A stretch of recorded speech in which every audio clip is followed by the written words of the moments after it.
Hello and a warm welcome to Federal special program Capital Beat. Rahul Gandhi today visited Ahmedabad where he addressed the party workers and he made a comment which will really fluster BJP. He said that take it in writing that we will defeat BJP in Gujarat just as we did BJP in Ayodhya. This is what he said. And I would like to quote exactly what he said and how he said it. He said, they, that is the BJP, have challenged us by threatening us and damaging our office. Let me tell you that we are together going to break their government like they damaged our office. Take it in writing that Congress will contest in Gujarat and defeat Narendra Modi and BJP in Gujarat like we did in Ayodhya. So the big question now is that of course, the Gujarat elections are slated to be in 2027. As what Rahul Gandhi said, that we'll defeat Gujarat in the next assembly elections. So the way Congress is energized, and Rahul Gandhi looks like an ebullient and a buoyed-up leader right now. Of course, with the mandate which is given to the opposition, and now he's the leader of the opposition. But looking at the political ground in Gujarat, how realistic is this situation? Is Congress really in a position to defeat BJP? BJP is supposed to be Mr. Modi and Shah's den almost. And looking at the way the Congress has just been very, very inactive in the last so many decades. So, how practical would it be to say, or Rahul Gandhi, of course, was trying to motivate the cadres as well. But if you look at the practical situation, is Congress in a position to defeat BJP in 2027 assembly elections? Joining me now is Girish Joshi, senior journalist and political commentator, joining us from Gujarat. We have Thank you. Hemant Atra, senior journalist, political commentator, and former political editor to Dainik Bhaskar. Thank you so much, Hemanji. And we have Pushkaraj Deshpande, who's the author of the book called Bharat Jodo Yatra, and he also works closely with the India Alliance. Thank you, Pushkaraj, for joining. And I'd like to begin with Girish Joshi. Girish, the statement which was made by Rahul Gandhi that we'll definitely defeat BJP in Gujarat in 2027. Looking at the present situation, the kind of mandate which the opposition has got, do you think that Congress can really do that? Nilu, basically the narrative built proved that it's invincible and nobody can defeat. If you see the vote percentage and the seats, even during the last election, it was 51 and 49. But because 49 got divided between AAP and Congress, this was the outcome. So he's very sure. And vote percentage, even otherwise, in the best of the helm, has never gone down. The basic bifurcation in Gujarat is rural and the urban. Urban areas have always been with BJP and rural has always been with opposition, be it AAP or anybody, because Adivasi areas, the agriculture areas, so farmers, Adivasis, these people would never believe the narrative and never has nothing happened. This was a marketing setup which was done. The cities were built so well, they wanted to show that it's just like Singapore. So once you come to Ahmedabad and you see, you have a different picture of the state. Once you move around, you just leave out 20, 25 or 50 kilometers away and you can see the rural Gujarat, what is happening there. You don't have water facilities. Power is there, but it's not affordable for them. So that was not a very clear picture. And because for the last 23 years, the narrative was built, the opposition, and you have seen a lot of Congress people who were on payroll of BJP in them. So they never objected, they never countered the narratives that were given by BJP. So things No, but went on Girish, very well. Even but today's statement made by Rahul Gandhi, how would you really see that? It's a brave statement. People have been saying that, this kind of confidence was never seen by Congress ever since the time these clips have started becoming viral today. Nilu, it's very evident. If your major in the army is very strong, the followers will definitely fight their war till the end. So now the major is very strong, and you can see the reaction. First thing better was done was that they had already filtered that all those who were on the payroll of Congress were Bajap were removed. So it was filtered out. And today also, if you see major of the people that they have in BJP sitting, 33% are walkover people from Congress. So things are not very different. If the things change on the top level, the here also things will start moving. That is for very sure what is happening in Maharashtra now. Same thing will happen here. And as it's not very difficult, he has said that, मैं ऐसे ही हवा में बात नहीं करता हूँ. He has assured them in Gujarat. मैं जब बोलता हूँ तो मैं बिल्कुल concrete बात करता हूँ. So that is very sure. And when he has got daring to tell in parliament looking into the eyes of PM कि हम आपसे गुजरात भी जीत रहे हैं, आप लिख के लीजिए. That is not without homework. That is with the homework. And very sure, because vote percentage of Congress is never down in Gujarat, little more efforts. And he repeatedly was telling the cadre that अभी आप लोग सब साथ में हैं, हाथ आपके साथ में, आप लड़िए और आप देखिएगा कि हम जीत जाएंगे. So it's not impossible. Even there is a lot of mistakes, a lot of mischiefs done in this election also. As we never said that 5 to 6 seats were very vulnerable. And there were some dirty games played at the last moment which helped Bajap winning it. But what that they were confident of 5 lakh votes plus at every seat, that was miserably a wrong thing that happened. So they also know. And then dissatisfaction of the people now inside because they're not getting posted. People coming from Congress are getting the tickets. They're getting the ministerial post. So this all accumulated together. What Rahul Gandhi says is much a practical thing and that can happen. Nothing rocket science in that. Right. All right. I'll come to Hemant Atri now. Hemant, how do you really see Rahul Gandhi's statement? Is it almost like a direct challenge to Prime Minister Modi and Amit Shah, the kind of statement he made? It's certainly a direct challenge to Modi. And you believe you me, in Gujarat, BJP is the most vulnerable party ever before. For the very simple reason, the kind of dirty games that they have been playing all through. See, the people who are elected on the Congress ticket, they overnight, they resign, they join BJP and do whatever they want. See, basic thing is Congress party has never been weak in terms of percentage, as Joshi ji has perfectly pointed out. The issue is about the internal, samikaran and all that, whatever you call it. The kind of mathematics that happens in between, the way Aam Aadmi Party hurted Congress by 12%. They were eating into the Congress votes. 12% is a huge vote share. And that's what costed 2 years back to the Congress party. See, it is better said than done. Basically, Rahul Gandhi has a specific target in Gujarat as well as the other states. But we have to see where are the fault lines. Fault lines are not somewhere else. They are within the Congress party in their ecosystem. What happened in Madhya Pradesh? Congress was winning hands down last year in Madhya Pradesh. Overnight, what happened? There was a call from somewhere to someone, and that someone stopped campaigning, and the result is before you. Same thing happens in many places. In Himachal Pradesh, you see, if you go in these Lok Sabha elections, there is a recently elected Congress government. By elections, Congress did a wonderful thing. They got better results. But once it came to Lok Sabha, they lost all 4. Same thing had happened in Uttarakhand. What happened in Madhya Pradesh, in Lok Sabha? They lost all the seats. Who is responsible for that? In Kerala, the Congress was obviously poised to form the government. Overnight, there was a misnomer spread over that KC Venugopal will take over. And rest is all history. So Rahul Gandhi has to see his own fault lines within his party. He fights well. He takes up the people's issue. And see how Modi came into power. You have to go a slight back. 2014, what was Modi propagating all through the country? Gujarat model, Gujarat model. Have you seen Gujarat's specific human development index figures? It nowhere tops anywhere. It's the worst performing state as far as human development index is concerned. All parameters. Take any parameter for that matter. From nutrition to education to anything. To including per capita income also. But no congressman from Gujarat or otherwise from the country, they challenge them on this score. See the divide between rural and urban, as Joshi ji was pointing out. Urban, there is all, shining, a few things. But what about the rural Gujarat? The same mess, which is available in all the country. Modi is, champion of marketing false things. He markets in a particular way and nobody challenges him on that score. The biggest problem Congress did in 2014, the biggest fault line was they never challenged him on those facts and figures. There was a seaplane, if you saw. Where is that seaplane now? Modi himself landed, na? Have you seen second flight of that? They do it everywhere. But Congress party fails for the very simple reason, and Rahul Gandhi himself pointed out today, there are two types of... When it comes to Gujarat, Hemant, when it comes to Gujarat, what do you think is the biggest vulnerability as far as Congress is concerned? Because you are pointing out the fault lines within Congress. You pointed out what happened in MP. You pointed out what happened in Chhattisgarh.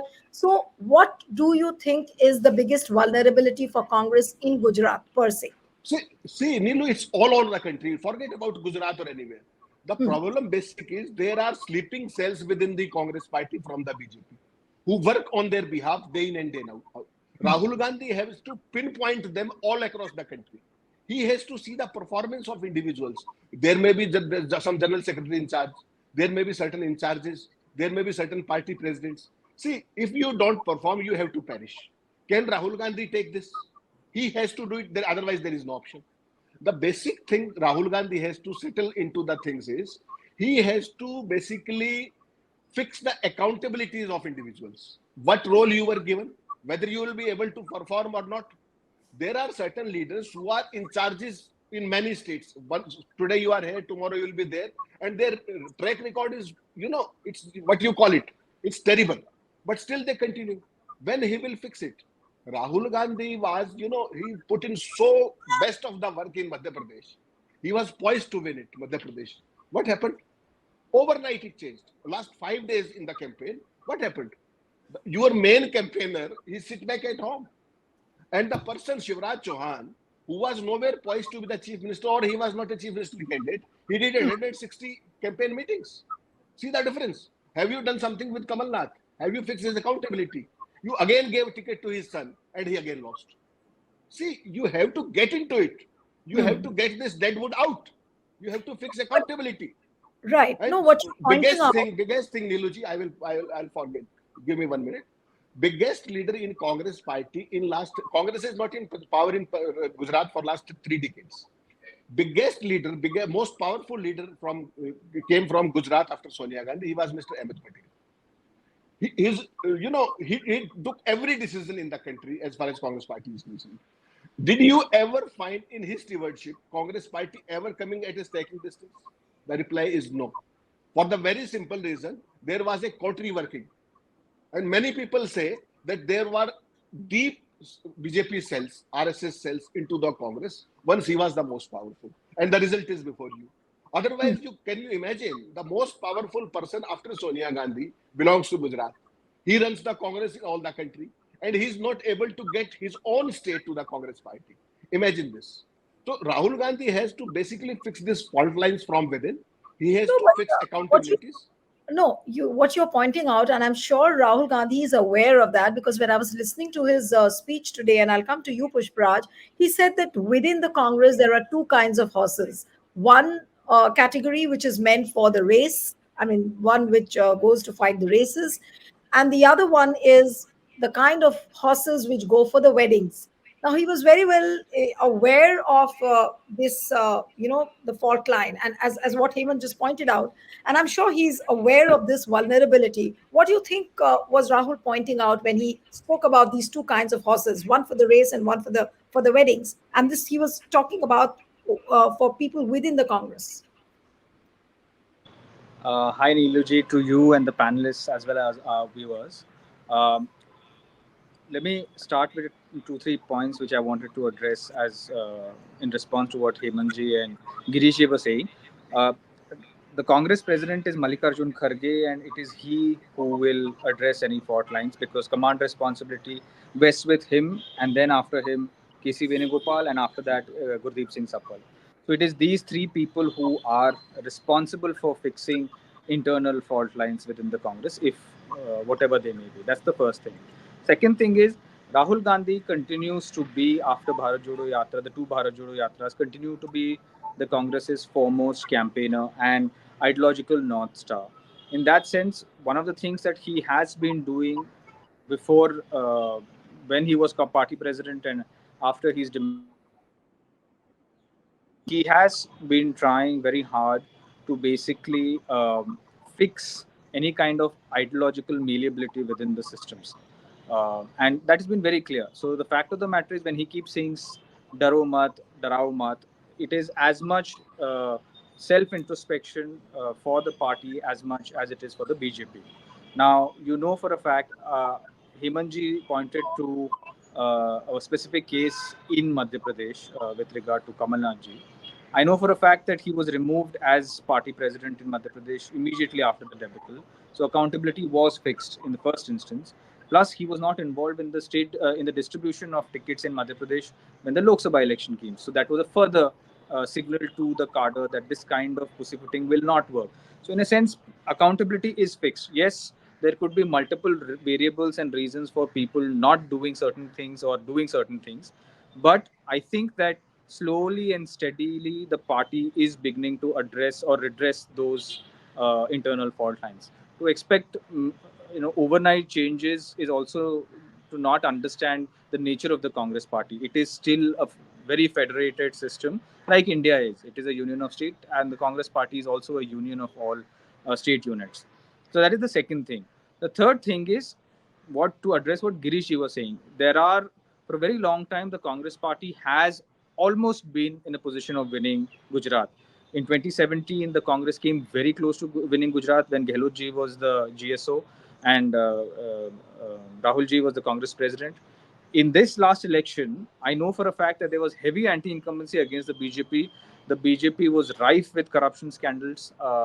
I think the mood was the people did want to vote for the Congress, but as both Girish ji and Hemant ji have pointed out, for some reason or the other, the party was not seen to be proactive in that, in reclaiming the narrative or signaling to the public that we are serious about winning power. This has got to do with a little bit of, despite the fact that there are very senior leaders in the Congress who are committed ideologically also in Gujarat, there is some kind of psychological fatigue that sets in after successive defeats. There could be compromises also. I'm not denying that. No one's denying that. To say everything is perfect would be also being untrue. But my point is that I feel that that kind of psychologically building up needs time, and Rahul Gandhi is basically giving that, empowering that cadre from before that. You know what? We are in a position to win. This is like Karnataka. I remember Karnataka state elections about a year, maybe a year and a half before the Karnataka state elections. There was no hope that the Congress could win the state elections. But collectively, Kharge ji, Rahul Gandhi, Randeep Surjewala, they all spent time in empowering the leaders and the cadre, saying that, boss, you are in a position to win. That is what resulted in a campaign which has become a template for every state election. The Pay CM campaign, for instance. So my point is that leader को और cadre को सक्षम बनाना और सहानुभूति देना कि भैया आप लोग जीत सकते हो, you have it in your grasp, I am with you. That is a process which is gradual, and to start it now 4 years before the state election shows that Rahul Gandhi, Mallikarjun Kharge and the Congress party are serious about winning Gujarat, and there is And Pushpraj, I three. think, Pushpraj, I think this kind of an alacrity and briskness was never seen in Congress. I think earlier, before, in context with Gujarat. I think one could argue that this is the case for this has been the case before, between 2019 and the Bharat Jodo Yatra. One could argue that this was evident. There was this creative inertia, and the party got so scared of doing something wrong that it just stopped doing anything at all. That was there. The Bharat Jodo Yatra removed those cobwebs from our minds and the party. Suddenly, you have the party willing to experiment with new innovations, disrupt the status quo, and things are changing. This election also, I know for a fact that many of us were, for a fact, many of us were believing that the Congress will not get more than 65, maybe 70.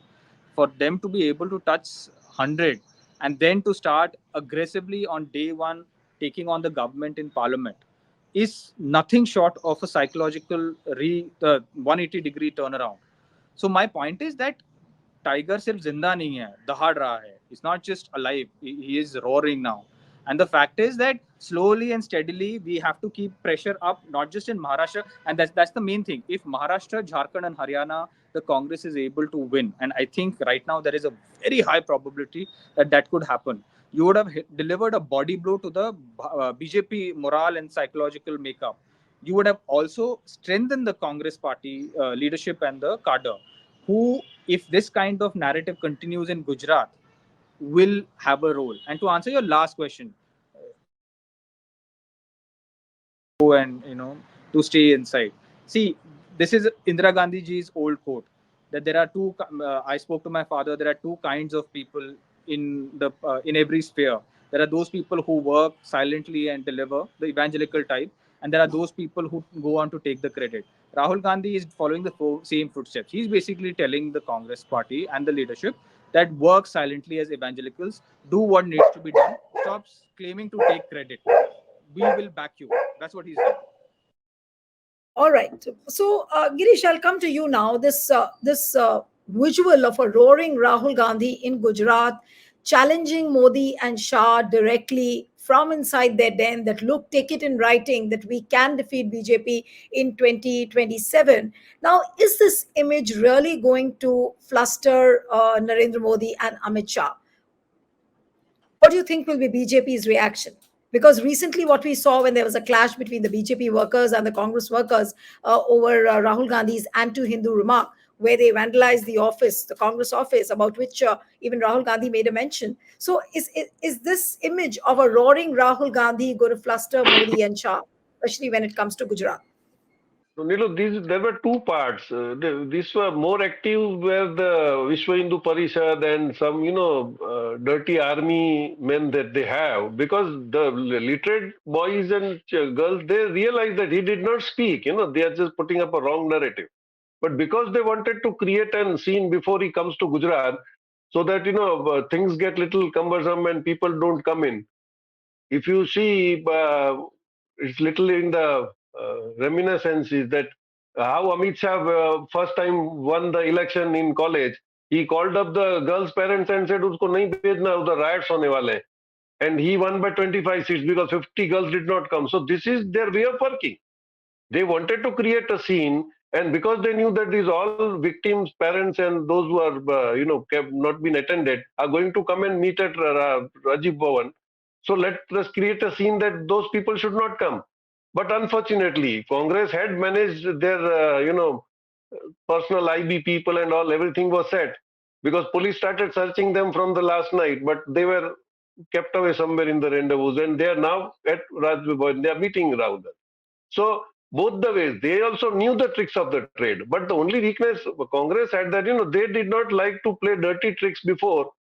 When Narendra Modi came in, he kicked out Kesubhai Patel, who was a very respectable person there, because he wanted to make his head through. Haren Pandya, we all know, because he was an only challenger. So Havi came in and very smartly, there was no opposition for first after 2002 in Vidhan Sabha is after Kesubhai Patel removing, he made an independent party, he was in opposition. Sankarsi Waghela, who was originally an RSS man, was also kicked out and he made a floating party. There was a time when there was no Congress in the opposition.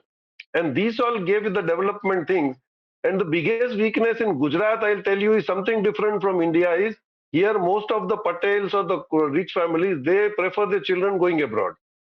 And if there is any international case even filed once against them, he will not be able to get the visa. So it was very difficult for them to gather the people into rioting. So who people came into riots and everything were Adivasis and these people. But slowly these things melt down. So it is very difficult to arrange any chaos in Gujarat. But then they can use police and do it. That they have done. You have seen what happened to Hardik Patel just to remove Anandiben Patel. So that inside verticals are now getting broader, and that is going to create a very big difficulty. And Rahul is very right in assessing that situation by 27. All right. Yeah. So, Imaji, now, what do you think? I mean, is Rahul Gandhi, and I'm sure it's not the first time he's visited Gujarat after the election results have come. He'll keep visiting now that he's energizing the cadre and the party in that manner. What do you think is going to be the biggest challenge for Rahul Gandhi and Congress in Gujarat when he makes his forays into the state, when the party workers become more vibrant, when they start protesting, they start raising issues? Or what do you think is going to be the biggest challenge for Congress?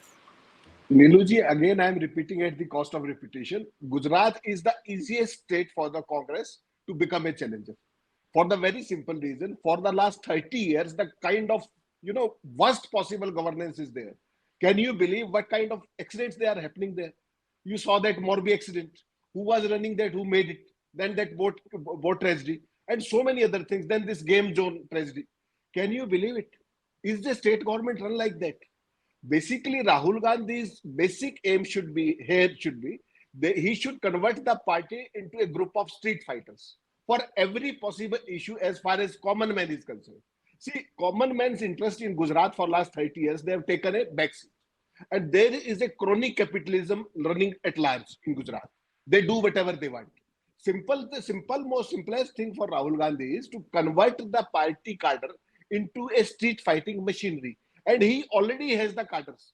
Congress party has never come down No, no, below but there will 40% be vote. extraneous pressures like what existed earlier also. BJP has its own ways of putting pressure on the party. So is that not going to exist now? You think that it's Niluji, a cakewalk for Congress saying that? Niluji, these people who are, creating the kind of scenes that they created today, vandalizing and all that, they are the biggest coward people. If you take them head on, you will not find them anywhere. This is basically a change of perception. If you start taking me head on, I will be invisible. That is the true story of Gujarat and anywhere else. See, they never are able to create this kind of ruckus in states like Haryana. Why? People will take them head on, then you will not find them anywhere. The simple thing in Gujarat is Congress party has got the best of the cadres, dedicated cadres. There are people who can contest election. They are resourceful also. And there are so many, then the ideology also. That's why party is surviving even after being out of power for last about 30 years. They are still very much in the reckoning. The simple thing that they have to do is basically to bring this government to accountability. You have to make the street fighters as your district presidents, as your state president, as your party office bearers, and you have to hit them where it hurts. The kind of misgovernance that is running at large for last say about 30 years in Gujarat, what are the reasons? Because there is no opposition challenging them the way it should be. The simplest thing in Gujarat for Congress party is to convert this cadre, which is already dedicated with Congress party. They are aligned with them for long, for generations, as Joshiji was pointing out.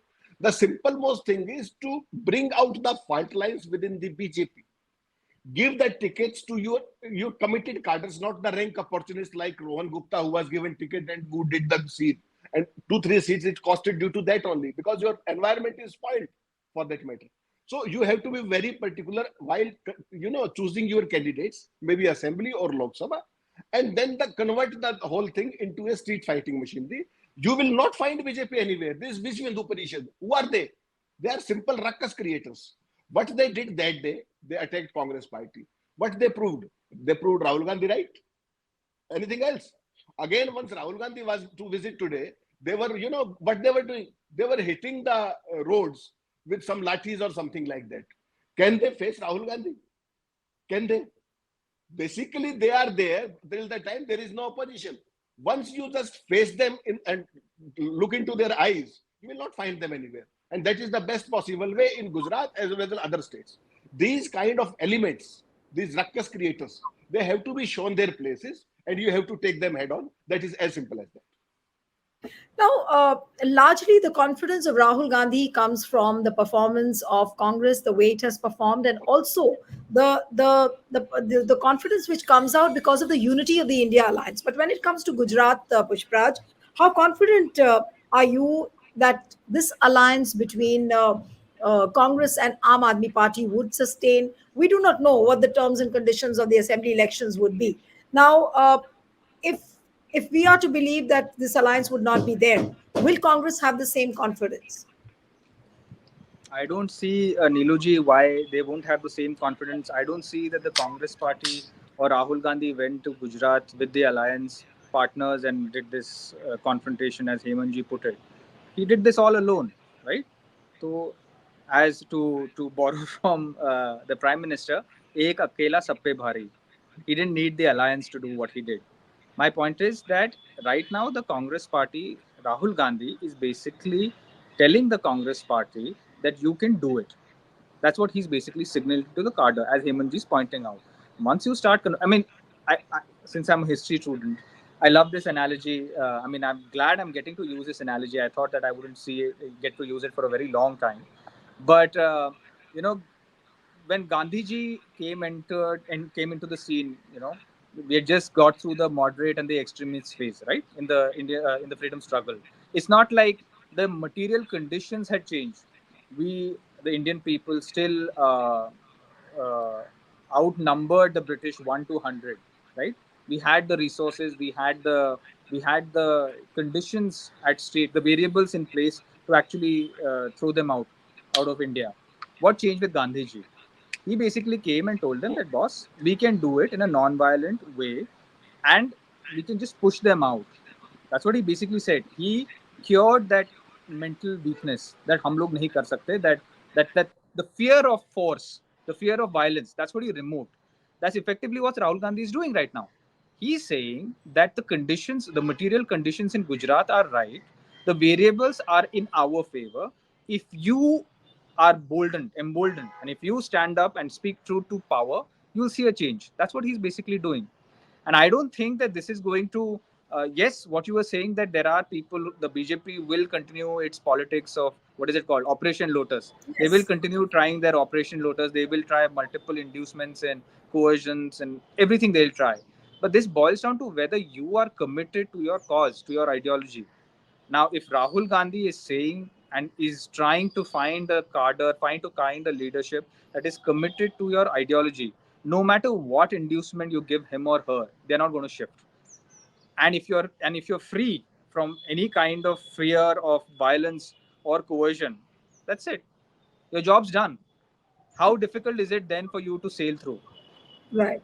When your One. vote share has not been declining, mind you, Right. what Yeah. what Girish ji said, your vote share is intact. Hmm. People are gasping for an alternative. The Hmm. problem is because there is no alternative, they are looking at the desert and drinking sand, thinking this is water. But the Yeah. day you offer them water, you've changed the game. Absolutely. But one quick question before I wind up the show to you, Girish, that what could be BJP's strategy vis-a-vis Gujarat in the coming months? Now, BJP is very well analyzing the kind of dangers, it is there are for it, especially in Gujarat now with the resurgent Rahul, with the resurgent Congress, with the resurgent opposition, how the odds would be stacked up for BJP, and what could be its strategy in the coming months, because it's analyzing for each state. It knows how it's going to conduct itself in Maharashtra, in Jharkhand, in Haryana, and likewise. Of course, maybe it's a delayed strategy for Gujarat because elections are 3 years later. But I'm sure it will be working on its strategy. So, what could be that one or two, three steps, if I could ask you? And then I think Pushpraj was raising his hand. I'll come to you. Yes, Girish. Luji, if you just read between the lines, Rahul has now started speaking something which is you will have to analyze what he want to say. Exactly what he said is, कुछ घोड़े होते हैं जो race के होते हैं, कुछ शादी के होते हैं. Yes, Now this that's what. rugby game really BJP is very confused because they have changed so many horses between the game that they now really do not know. They don't have horses to present. Vijay Rupani gone away. Now he's not coming back to that with the same zeal. Bhupendra Patel ineffective. So all many horses that they really showed that they are number one in the world have failed. They have just missed out the game. So the biggest problem for BJP now is which horse are they going to arrange against Rahul Gandhi? And they very well know. And secondly, after a lot of things coming in, Baroda, mishap, boat collapse and all, people dying. Today, when they say for 2 years, no BJP leader has come and told them, or they have felt sorry of what has happened, or they're talking of compensation. Now, this is all getting accumulated. Farmers are already unhappy.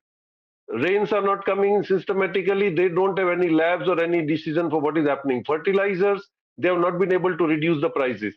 So all this getting accumulated. Now, if Bajap has got a strong horse, I'll tell you one thing has changed in Congress, Gujarat Congress is initially the Gujarat head used to carry the message of box to Rahul Gandhi. Now these directly go to the mail of Rahul Gandhi. His team works out and the best of it is given to him. So these are the changes that have come after he has really got the input from the ground. So when he has changed the systems, now it is definitely going to go very strong. So he need not worry BJP, and literally they don't have horses as far as we see now. CR Patil, they had one who can manipulate, get into the game from between and win. He has been taken away to Delhi. So now where are the horses? So Rahul Okay. Gandhi has just jumped in very proper time. Yes. Right. Yes, Pushpraj, you were raising your hand. Yes. I was just making a limited point to complement what Girish was saying. Can any of us here name 10 leaders in Gujarat from the Gujarat BJP? Can you name 5? Can you even name the chief minister? So my point is, who does the BJP have? There is no one. And it is only uphill from here for the Congress party. All right. So, two, three interesting comments today Rahul Gandhi has made in context to Gujarat. First, of course, is that take it in writing that we will defeat BJP in 2027 assembly elections. And the story about the two horses, that was really interesting. That there are two kinds of horses, one for the wedding and one for the race. And I'm sure Prime Minister Modi and Amit Shah would be left totally confused as to what he was trying to say. It was wonderful having all of you on the program. Thank you so much, Girish Joshi, Hemant Attri, Pushpraj. It was wonderful having all of you on the program. And one appeal to the viewers who are watching this discussion: subscribe to our channel, send us a feedback, and stay tuned to the Federal.